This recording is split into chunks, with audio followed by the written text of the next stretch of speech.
Adu kuat argumen dalam penetapan Peggy Setiawan sebagai tersangka pembunuhan Vina dan Eki bergulir di sidang pra-peradilan.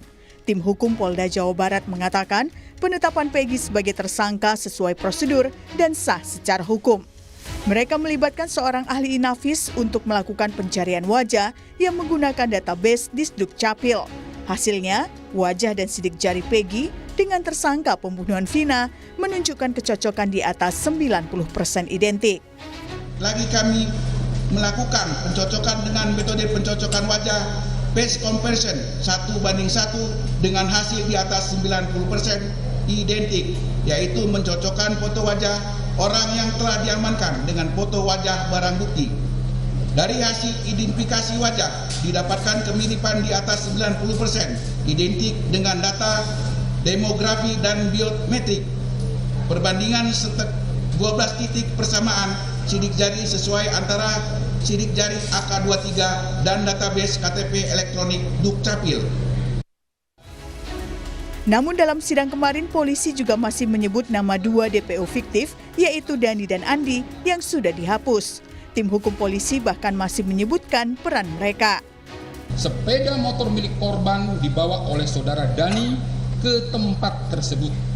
Kemudian di tempat tersebut korban Rizky Rudiana dikeroyok atau dipukuli kembali oleh saksi dan teman-teman saksi sampai tidak sadarkan diri, sedangkan korban perempuan juga dipukuli oleh 3 orang teman-teman saksi, yaitu saudara Andika, Peggy, dan Dani. Merespons penyebutan kembali 2 DPO fiktif oleh tim hukum Polda Jawa Barat di sidang gugatan pra-peradilan, kuasa hukum Peggy Setiawan meminta 2 DPO yang sebelumnya dihapuskan yakni Andi dan Dani ditangkap. Jika tidak bisa, maka penyidik telah berbohong. Ya, dimatikan oleh penyidik Polda Jawa Barat pada saat konferensi pers, dihidupkan lagi itu karena dasar penangkapan Peggy Setiawan itu berdasarkan putusan pengadilan. Kemudian waktu yang banyak itu digunakan oleh penyidik membaca putusan pengadilan. Nah, dalam dakwaannya mereka bersebelas, termasuk 3 DPO, Andi, Dani, dan Peggy alias Perong, diulas lagi peran-perannya.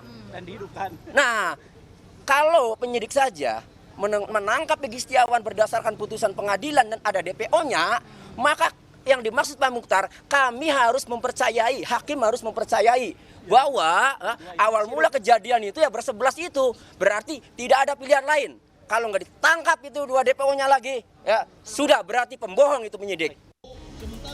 Tak hanya itu, saat membacakan argumen pembelaan di hari kedua sidang pra-peradilan, kuasa hukum Peggy Setiawan juga menyebut sejumlah kejanggalan dalam penetapan kliennya sebagai tersangka.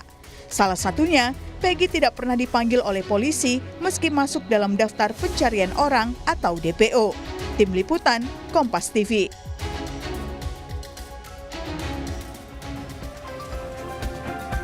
Kuasa hukum Peggy Setiawan dan Polda Jawa Barat beradu bukti dan argumen dalam sidang pra-peradilan penetapan tersangka Peggy. Lalu apa yang dicermati dalam sidang ini, yang bisa kita cermati dari sidang ini, lalu seberapa besar pula pengaruh argumen dan bukti ini nantinya dalam putusan hakim? Kita akan bahas soal ini bersama sejumlah narasumber. Ada kuasa hukum Peggy Setiawan, Tony RM, pakar hukum pidana dari Universitas Pelita Harapan Jamin Ginting, dan pengamat kepolisian dari ISES Bambang Rukminto. Selamat pagi Bapak-bapak. Selamat pagi. Ya, saya ke Bung Tony dulu. Bung Tony, kalau kemarin sempat dengan berapi-api begitu ya, Bung Tony mengatakan ini banyak sekali keanehan dalam paparan dari kepolisian kemarin di muka sidang. Nah, polisi sebut wajah Peggy dan tersangka pembunuhan Vina identik katanya, bahkan sampai 90%. Ada argumentasi khusus soal ini, Bung Tony? Baik, sebelum ke sana, sebagai dasar, saya ulas dulu ya. Jadi ada 5 yang kami persoalkan dalam permohonan pra-peradilan. Pertama, mempersoalkan penyitaan sepeda motor pada tahun 2016. Apa ada surat penetapan atau surat izin ketua pengadilan? Tidak, ternyata tidak ada. Dalam jawabannya penyidik tidak bisa menguraikan hal itu, tidak bisa mendalilkan hal itu. Kedua, kemudian penetapan DPO.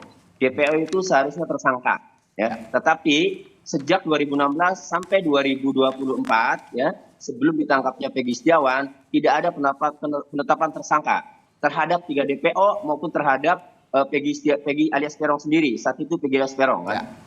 Kemudian yang ketiga, penangkapan. Penangkapan ini kan menurut KUHP harus ada 2 bukti permulaan yang cukup, harus ada bukti permulaan yang cukup dan minimalnya 2 alat bukti.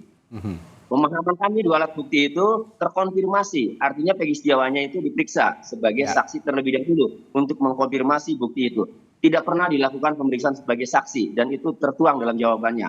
Kemudian yang keempat, penetapan tersangka. Penetapan tersangka dalam putusan Mahkamah Konstitusi itu selain harus memiliki 2 alat bukti, juga Peggy Setiawan harus diperiksa dulu sebagai saksi. Dan diakui oleh Polda Jawa Barat dalam jawabannya tidak pernah memeriksa Peggy Setiawan sebagai saksi, langsung saja tersangka. Dan kami pun mendapat salinan BAP, itu langsung BAP tersangka. Memang pusat pendampingi langsung tersangka. Kemudian yang kelima, penyitaan dokumen ijazah, raport, KIP, dan seterusnya tanggal 22 Mei itu juga tidak ada izin ketua pengadilan. Dilakukan izin setelahnya. Nah, pasal 38 ayat 2 itu walaupun memang mendesak tetapi untuk barang yang bergerak. Ini kan ijazah kan barang nggak lari, tidak bergerak. Ya. Nah, jadi tidak ada juga. Nah, mengenai sidik jari, kami sudah mengunci dalam putusan tahun 2016, tahun 2017. Semua barang bukti itu telah disita dan tertuang di dalam amar putusan yang menetapkan barang bukti berupa bla bla bla bla sampai banyak itu ya di dalam pertimbangan, di dalam keterangan kepolisian baik perbalisan, kemudian saksi-saksi dan seterusnya yang berkaitan, tidak ada yang namanya barang bukti dilakukan sidik jari. Tidak ada yang namanya sperma dilakukan tes DNA. Terutama barang bukti. Kemudian kalau sekarang mendalilkan bahwa identik sidik jarinya, kan, identik dengan barang bukti. Barang bukti yang mana itu pertanyaannya? Yang sidik jari udah di close, udah diputus, sudah inkrah. Barang bukti yang dalam putusan udah inkrah.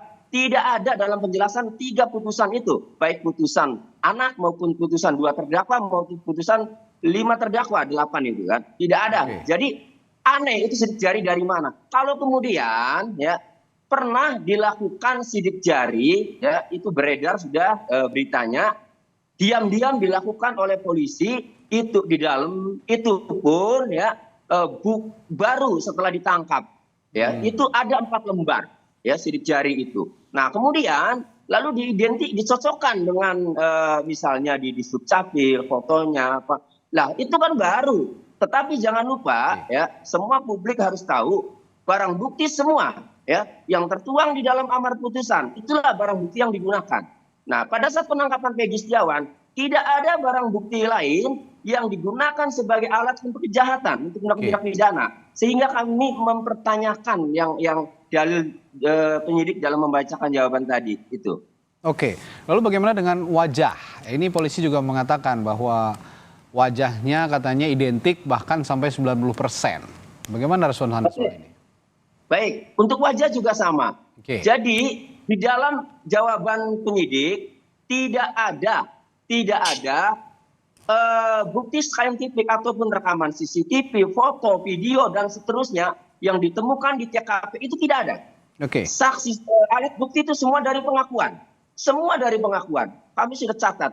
Pengakuan Sudirman pertama, pengakuan Aep, pengakuan itu yang 2, yang lain hanya mencocokkan. Oh iya, ini kalau ciri-ciri seperti ini nih Sudirman, ini nih Peggy Setiawan. Sudirman menyatakan begini dalam kesaksiannya. Dia mengaku pada saat itu Peggy Setiawan datang menggunakan motor Suzuki Smash, ya.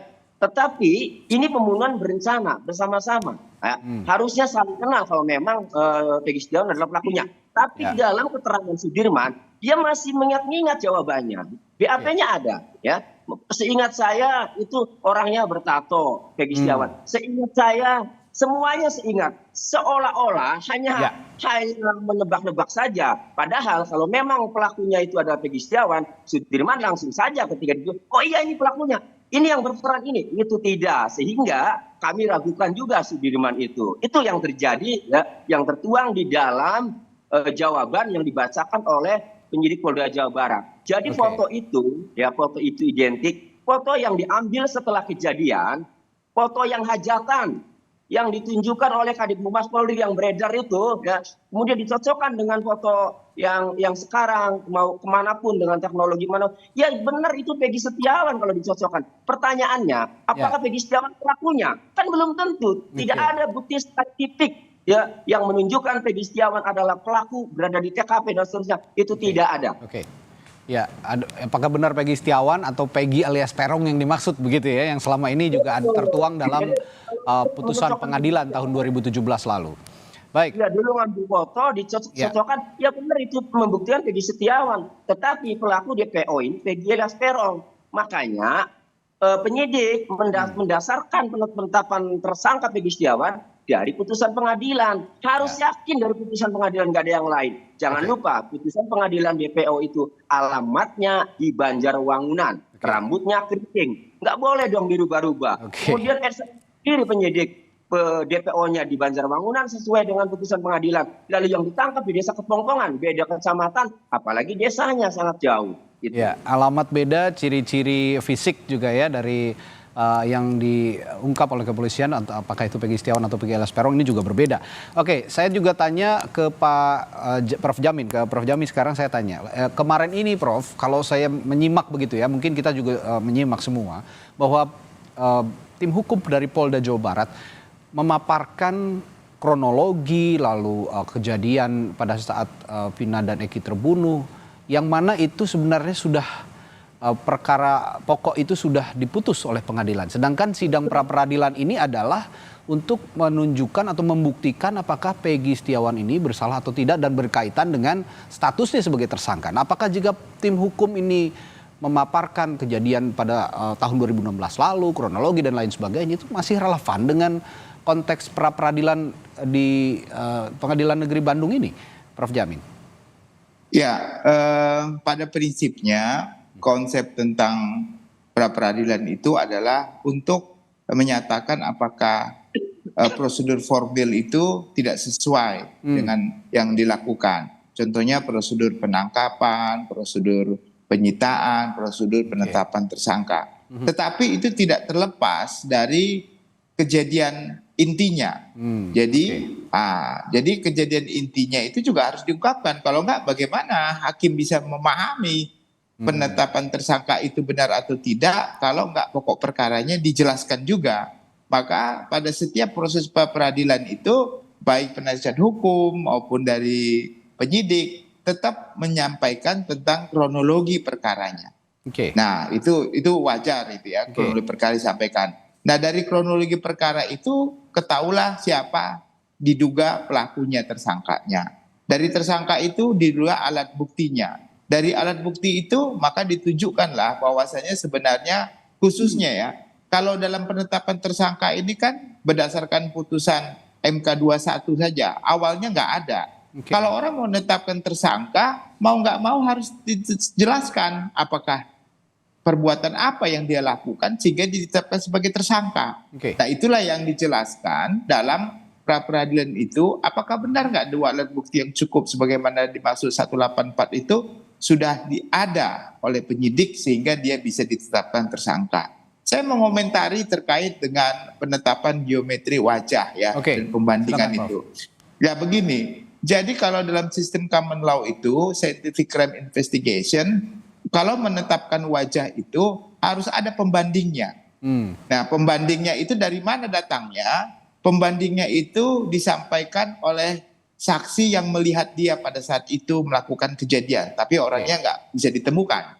Lalu dibikinlah sketsa wajah dari orang yang ditemukan. Dari sketsa wajah itu akan ditampilkan minimum 4-5 orang untuk menentukan siapa. Dihadapkan ya, kita sering kan lihat-lihat film-film begitu ya. Dihadapkan di kaca, lalu nanti ya orang fakta yang melihat yang agak mirip dari sketsa itu akan menunjuk kemungkinan yang mirip itu adalah salah satu dari mereka. Nah, orang itulah yang nanti akan ditanyakan dan dicocokkan dengan DNA.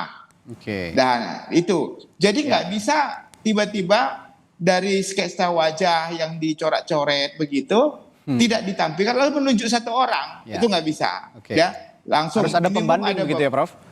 Ya, kalau dalam hal ini contohnya Peggy Peron Ya. yang dianggap Peggy Setiawan. Coba cari Peggy Setiawan berapa orang yang mirip-mirip seperti itu dihadirkan, dicocokkan, baru si fakta itu melihat, oh ini dari 5 ini yang kira-kira menurut dia lihat sama persis adalah 2 orang. Kejadian ini kan kejadian bersama-sama, boncengan bersama-sama, kelompok bersama-sama. Betul. Saya kira nggak begitu sulit untuk bisa menentukan. Karena satu ini sama lain orangnya pasti begitu. mengenali begitu ya. Pasti, ya kan sudah akrab sebelumnya. Betul, Sebelum betul. kejadian kan mereka sudah sering kumpul sering makan, sering minum mungkin begitu ya. Jadi sketsa wajah itu sebenarnya nggak diperlukan lagi, harusnya begitu ya. Nah kalau geometrik didasarkan kepada KTP yang sudah pernah disita dalam penyitaan dan dicocokkan dengan sidik jari yang diambil pada saat setelah KTP diambil atau KK, ya itu jangankan 99%, 100% ya pasti identik lah begitu.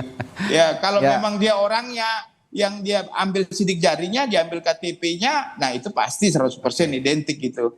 Nah jadi bukan itu, yang dicari adalah orang yang bersama-sama dengan dia sebagai pelaku itu mengetahui kira-kira siapa pelakunya begitu. Tapi kalau dalam kasus ini saya yakinlah 100% dia tahu benar nggak itu Peggy Setiawan yang sekarang itu sama dengan Peggy Peron. Harusnya itu sudah bisa 100%, nggak usah geometri, dia nggak pasti udah tahu gitu. Ya, ini yang harusnya dilakukan kepolisian. Dalam hal ini yang dimaksud Prof. Jamin berarti ya para terpidana itu ya yang juga bisa bersaksi, memberikan keterangan bahwa benar nggak Peggy Setiawan ini adalah Peggy alias Peron dengan membandingkan sketsa wajah dengan beberapa orang yang dibilang namanya Peggy Setiawan begitu. Bukan berarti ya begitu ya Pak ya. Tinggal dihadirkan aja itu Peggy Setiawan yang mereka maksud itu, contohnya penyidik ada 5 atau 6 orang, hadirkan itu di penyidikan, bikin di kaca, jangan dilihat mereka, tunjuk yang mana itu orangnya, begitu. Semudah itu ya. Itu baru. Ya itu nanti memang begitu awalnya kan untuk menentukan begitu. Ya, ini juga jadi permasalahan ketika polisi menetapkan DPO sebelumnya, jauh sebelum Peggy Setiawan ditangkap sebetulnya. Saya ke Pak Bambang. Pak Bambang, kalau terkait pernyataan polisi soal identifikasi wajah tadi yang dipermasalahkan juga ya sama kuasa hukum dan juga Pak Prof. Jamin tadi. Ini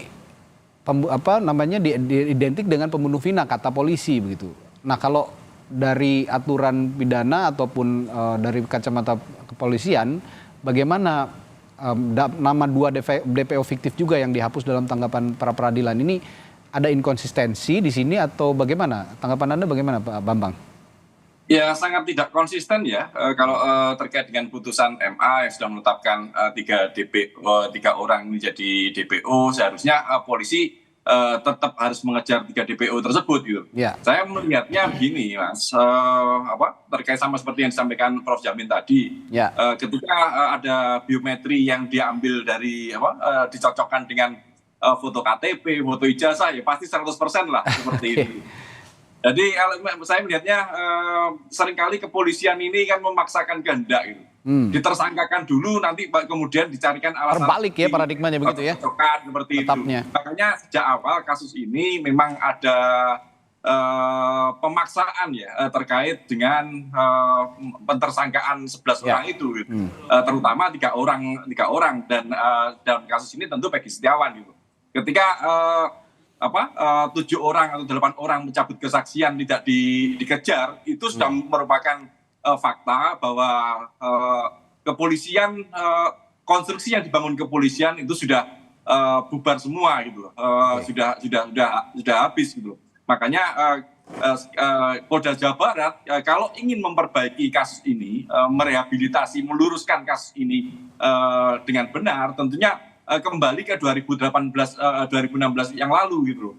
Siap sebenarnya melakukan pembunuhan sebenarnya, jangan memaksakan konstruksi yang sudah rusak sejak awal seperti itu.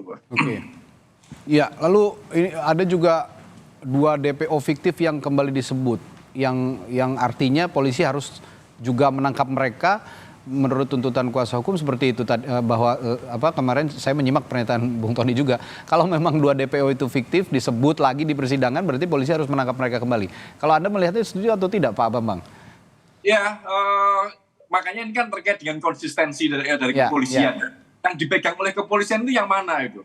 putusan dari Mahkamah Agung atau penyelidikan yang dilakukan oleh kepolisian sendiri.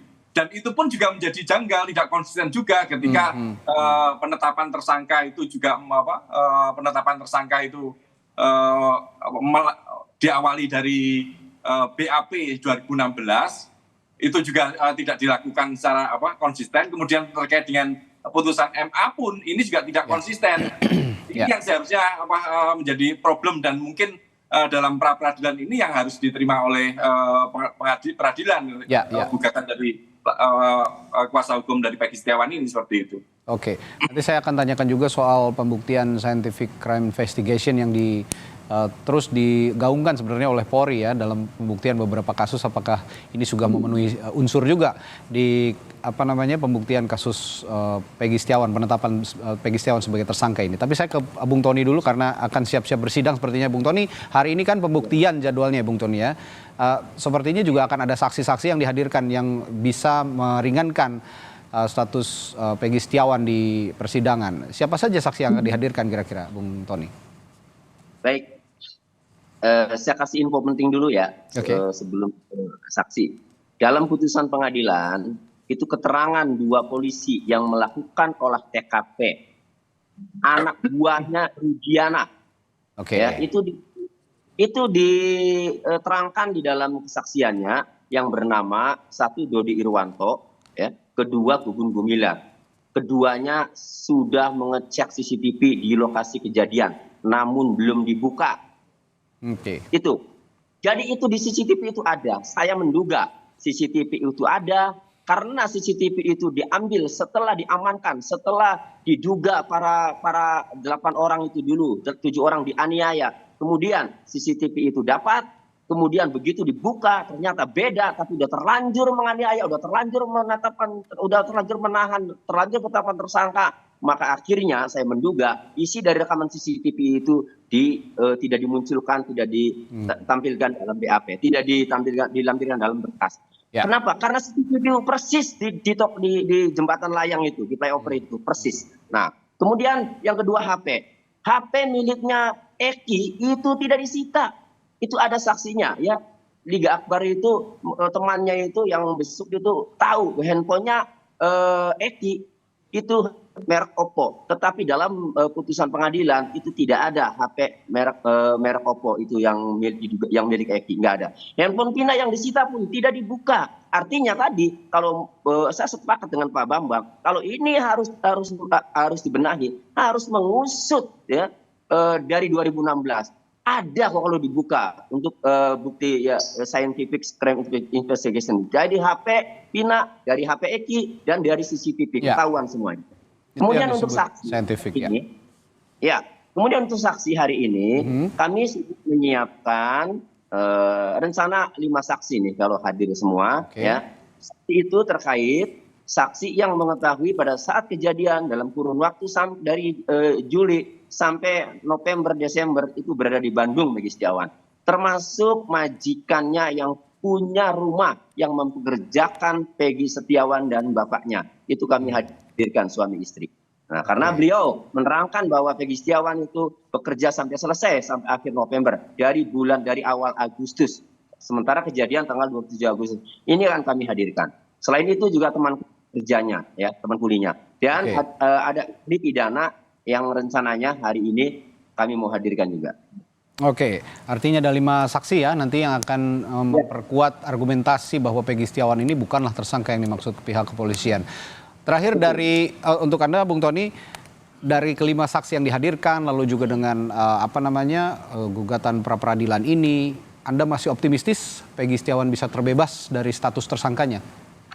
Optimis, karena yang terpenting itu tadi syarat formil yang harus dilakukan oleh penyidik dalam putusan Mahkamah Konstitusi nomor 21 tahun 2014 disebutkan bahwa selain memiliki 2 alat bukti yang termuat di dalam pasal 184 KUHP, Peggy Setiawan, orang yang dimaksud itu harus diperiksa dulu sebagai saksi. Nah, tertuang di dalam jawaban dan dibacakan jawaban penyidik kemarin menanggapi permohonan pra peradilan kami menjawab gugatan kami itu jelas, sangat jelas tidak pernah memeriksa Peggy Setiawan sebagai saksi. Ya. Padahal ya DPO-nya juga berbeda. Artinya kalau berbeda, kami menganggap seharusnya Peggy Setiawan ini dicurigai Peggy alias peron. Kenapa tidak dilakukan penyidikan dulu, diperiksa dulu sebagai saksi, diperiksa dulu semua. Ini tidak, dan itu sudah diakui dalam jawabannya memang tidak pernah memeriksa Peggy Setiawan sebagai saksi. Ini artinya kami optimis pada prinsipnya itu. Kami optimis secara formal tempuh seperti gugatannya Pak Budi Gunawan. Kenapa Pak Budi Gunawan dulu praktik dikabulkan? Karena waktu yang begitu cepat mau jadi Kapolri, disikat jadi tersangka, kemudian diprapit dikabulkannya karena Pak Budi Gunawan tidak pernah diperiksa sebagai saksi, langsung saja ditetapkan tersangka. Akhirnya dikabulkan. Ini juga sama. Kami optimis, kecuali hakimnya masuk angin, ada tekanan, ada intervensi, ada kepentingan dari atas dan seterusnya, kecuali itu. Tetapi sepanjang hakimnya fair, kami masih percaya Pak Eman Sulaiman itu dari pengadilan negeri Sumber dulu, semua menurut Pak Eman tahu katanya bahwa kami jujur, kami sangat berharap kepada hakim Pak Eman Sulaiman. Insya Allah. Ya, insya Allah ya, track recordnya juga Pak Yang Mulia Hakim Eman Sulaiman ini sudah rekam jejaknya sudah terlihat begitu ya, punya kinerja yang baik dan kita juga punya harapan yang sama untuk menggantungkan putusan yang seadil-adilnya dari Hakim Eman Sulaiman.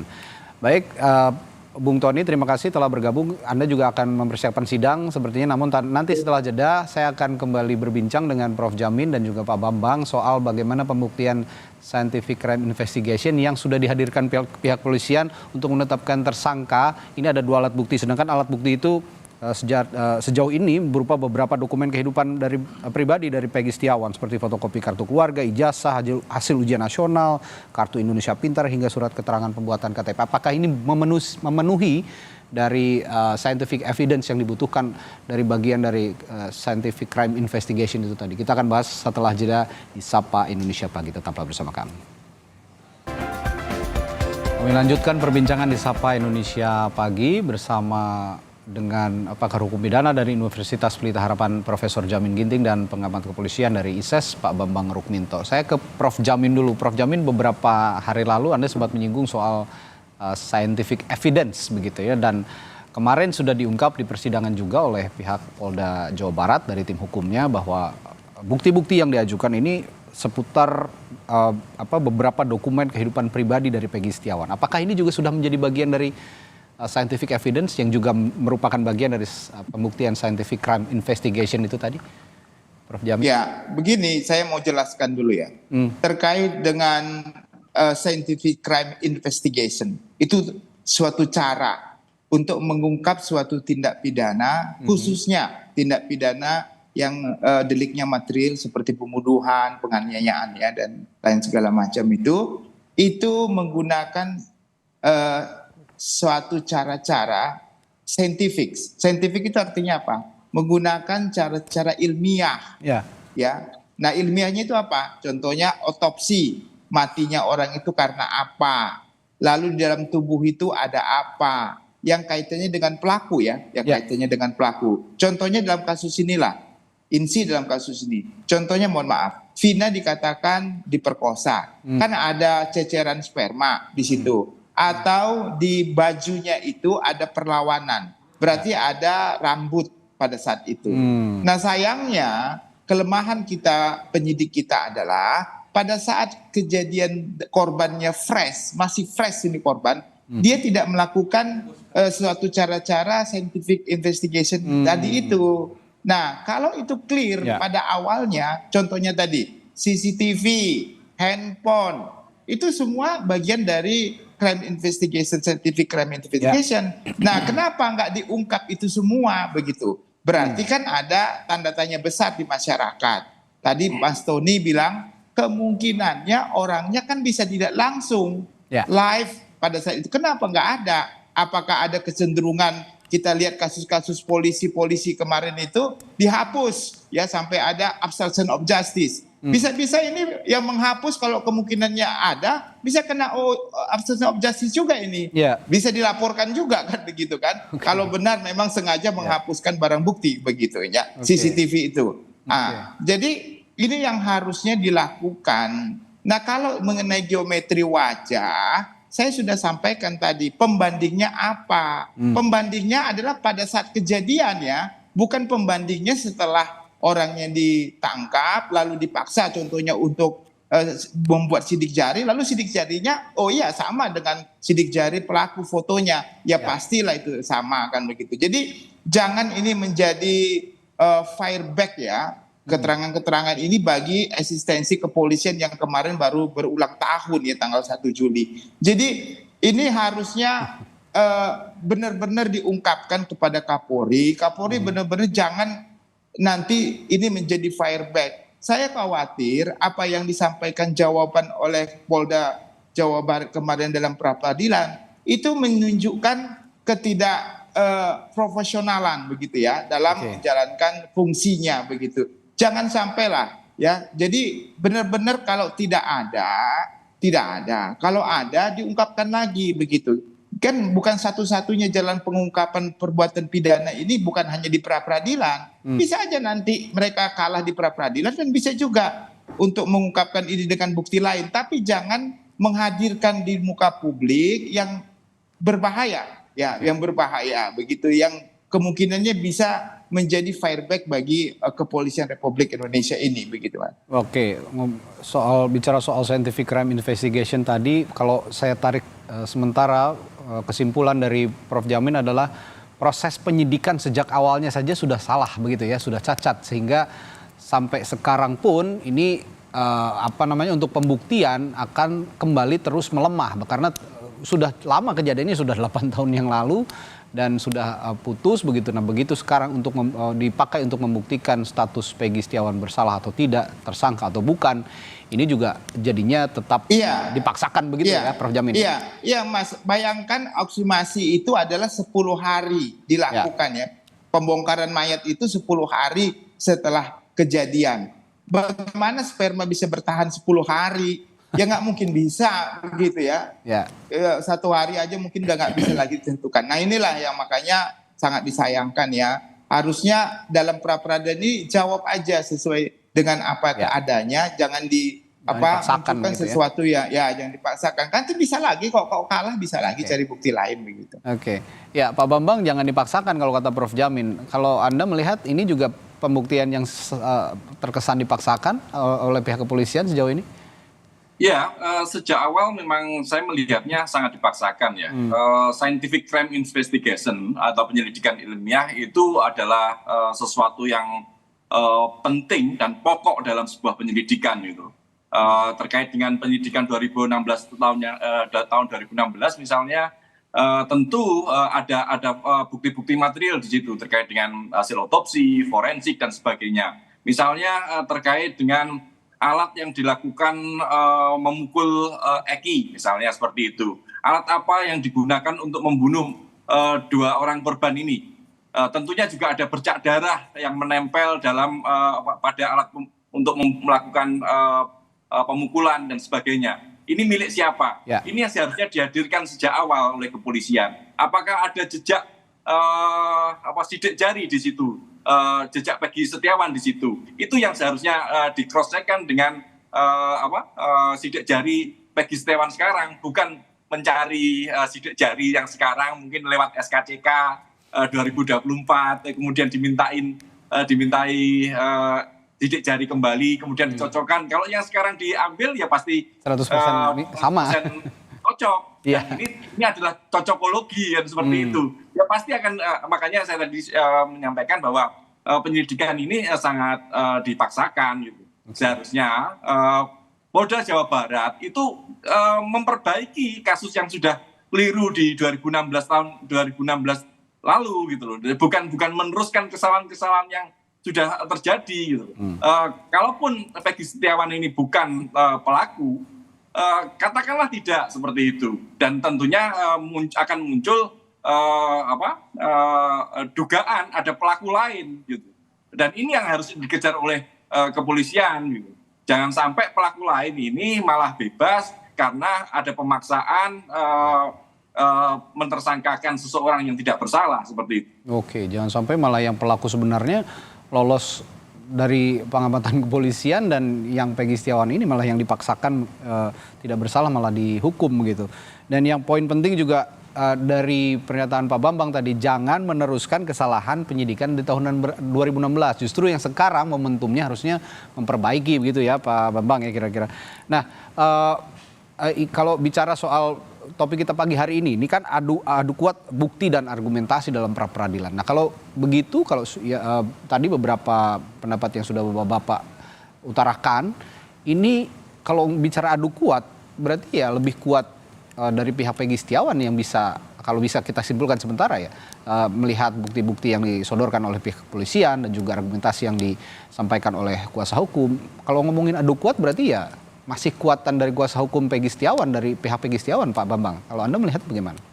Ya benar, karena bukti-bukti yang disampaikan oleh kepolisian relatif sangat lemah ya. Kemarin juga ada tes kebohongan gitu. Padahal dalam KUHP kita seseorang yang diduga bersalah, kalau kita memegang asumsi praduga tak bersalah, mereka juga bisa menghindar, bisa berbohong, dan itu adalah hak seorang terduga gitu loh. Makanya kalau kemudian muncul tes kebohongan, dalam rangka apa tes kebohongan itu gitu loh. Mereka tersangka ini memiliki hak untuk ingkar seperti itu. Makanya malah yang muncul adalah upaya yang dilakukan kepolisian ini framing bahwa tersangka ini harus bersalah seperti itu. Makanya ke depan seharusnya tidak ada upaya pemaksaan seperti ini. Ini yang harus dijadi catatan bersama, jika memang ada kasus-kasus ke depan, pihak kepolisian juga diharapkan ya benar-benar memberikan pembuktian secara scientific crime investigation itu tadi yang selalu ditekankan oleh pihak kepolisian, yang memang kalau kita lihat sepertinya tidak semua wilayah kepolisian memiliki kemampuan penyidik yang sama. Anda punya analisis itu nggak Pak Bambang kira-kira? Ya,